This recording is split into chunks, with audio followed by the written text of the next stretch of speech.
Hello guys, video 15 और 5A15 है। वो भी ज्योमेट्री से ही है, यानी ज्यामिति से क्लास 10 के लिए। किंतु जरूरी नहीं है कि ये 10 का हो, 10 के पहले का भी है। आपको जैसे जैसे ऊंचा क्लास में बढ़ते हो, नीचे का A to Z बात भूलना नहीं होता है, दिमाग में और मजबूती से याद रखना होता है। तो आज हम चर्चा कर रहे हैं इस वीडियो में सर्वांग सम, और उसी को दूसरा रूप होता है सर्वांग समता, और दूसरा है समरूप और समरूपता।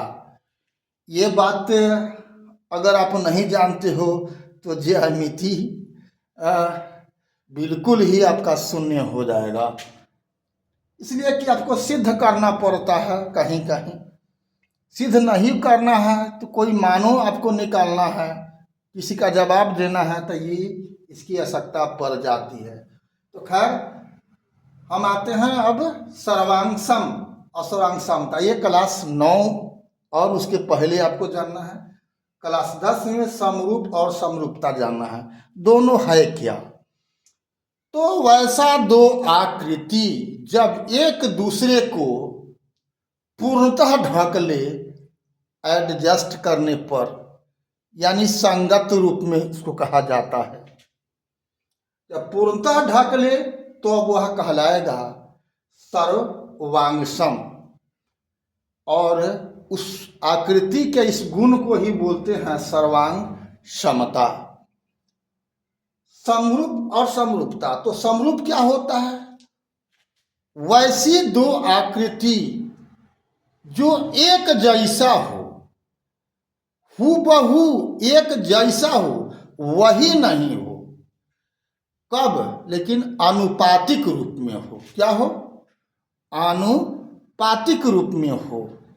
जैसे आप मानते हो कि 3/4 है, तो इसके बराबर होगा क्या? 6/8 बराबर होगा 9/8।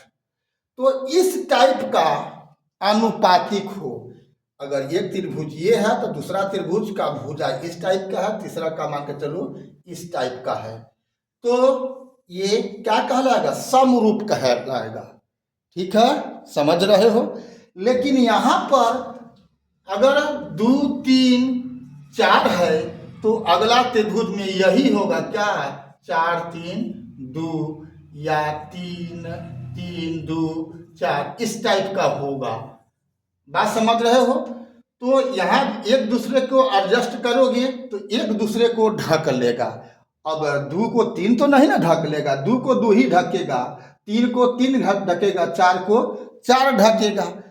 कहे के मतलब कि 4 वाला 4 पर डालो, 2 वाला 2 पर डालो, 3 वाला 3 पर डालो। तो ऐसा दो आकृति अगर है तो वह क्या कहलाएगा? सर्वांग सम या सर्वांग सम कहलाएगा। और उस दोनों आकृति के इस गुण को कि एक दूसरे को अगर हम संगत रूप में अगर एडजस्ट कर रहे हैं तो एक दूसरे को ढक ले रहा है, तो वह कहलाएगा सर्वांग सम। एक इसमें का दोनों आकृति एक दूसरे को ढकना जरूरी नहीं, ढक सकता है। तो ढकेगा तो क्या होगा? समरूप। क्या हो जाएगा? सर्वांग सम हो जाएगा। अगर तो कहने के मतलब यहां पर यह हो जाता है कि सर्वांग सम जितना है वह समरूप है, लेकिन जो भी समरूप है वह सर्वांग सम नहीं होगा। ठीक है, आशा है हमारी बात को आप समझ गए होंगे। हमने क्या बोला कि इसमें का जो दो आकृति होता है एक दूसरे को एडजस्ट करने पर ढक लेता है।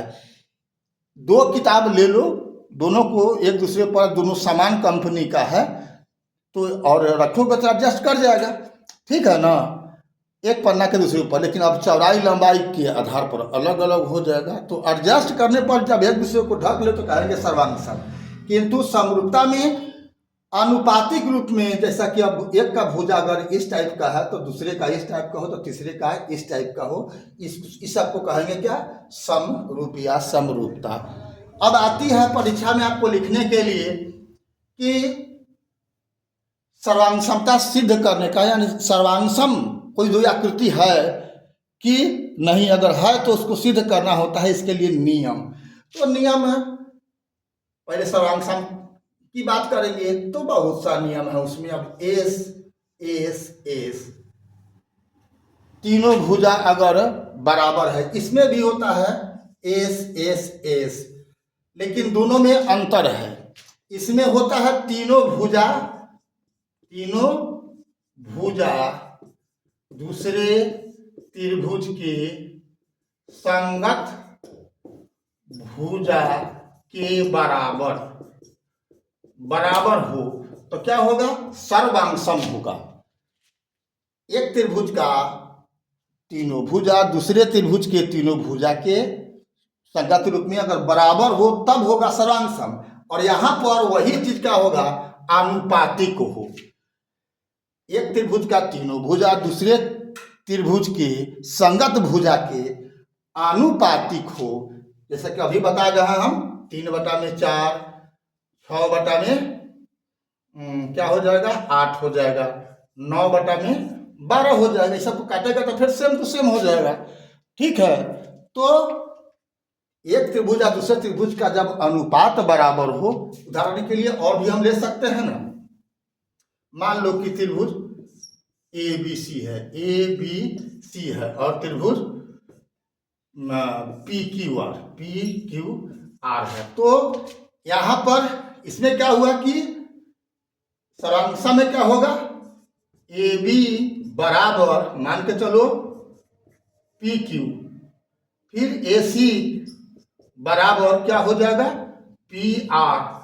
PR, और BC बराबर क्या हो जाएगा, QR होगा। अगर ऐसा है तो ये दोनों त्रिभुज क्या होगा, सर्वांगसम होगा। क्या होगा, सर्वांगसम होगा, यानी भुजा बराबर है, संगत भुजा बराबर है। लेकिन अगर यहां पर AP/PQ बराबर AC/में जो मान लो PR है, PR बराबर BC/में QR है। ठीक है, ऐसा हो तो ये दोनों त्रिभुज क्या कहलाएगा, समरूप कहलाएगा। और दोनों आकृति के इस गुण को, दोनों त्रिभुजों के इस गुण को क्या कहते हैं, समरूपता कहते हैं।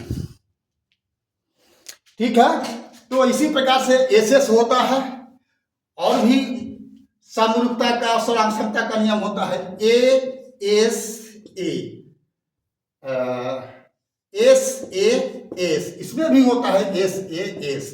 तो इसमें दो भुजा और उसको बीच में बनाने वाला कोण, अंतरित करने वाला कोण क्रमशः बराबर हो तब होता है सर्वांगसम। और इसमें होता है कि दो भुजा अनुपातिक रूप में हो और उसके द्वारा अंतरित कोण बराबर हो, तब वह बराबर नहीं हो बल्कि अनुपातिक हो और कोण बराबर हो। ठीक है, तो वह कहलाएगा समरूप। इसके अलावा भी होता है, इसमें होता है फिर ए, तीनों कोण अगर दूसरे त्रिभुज के अगर बराबर हो तैयो समरूप होगा, दो कोण बराबर होगा तैयो बराबर होगा। पांचवा होता है RHS, दो समकोण त्रिभुज हमेशा समरूप होते हैं। तो ये 5 गो इसका भी नियम है और इसका भी 5 गो नियम होता है। इसमें भी होता है सम RHS नियम, यानी एक समकोण त्रिभुज का कर्ण भुजा दूसरे त्रिभुज के समकोण कर्ण के भुजा होता है तो वो भी आपका सर्वांगसम होता है। ऐसा है सर्वांगसम समरूप। आप समझ गए होंगे। अगर जहाँ तक बात है पांचों नियम का दोनों का, तो आप किताब से भी संपर्क कर सकते हो, उसको दिमाग में कर सकते हो। हमारा काम था कि सर्वांगसमता और समरूपता वास्तव में होता क्या है ये चीज़ आपको समझा देना। अभी तक अगर BKR कुशवाहा प्रोफाइल को फॉलो नहीं किया है फेसबुक और इंस्टाग्राम पर तो फॉलो कर देना है, और यूट्यूब पर बेल दबा के सब्सक्राइब कर देना है। फिर मिलते हैं अगला वीडियो में, तब तक के लिए जय हिंद, जय जगत, जय भारत।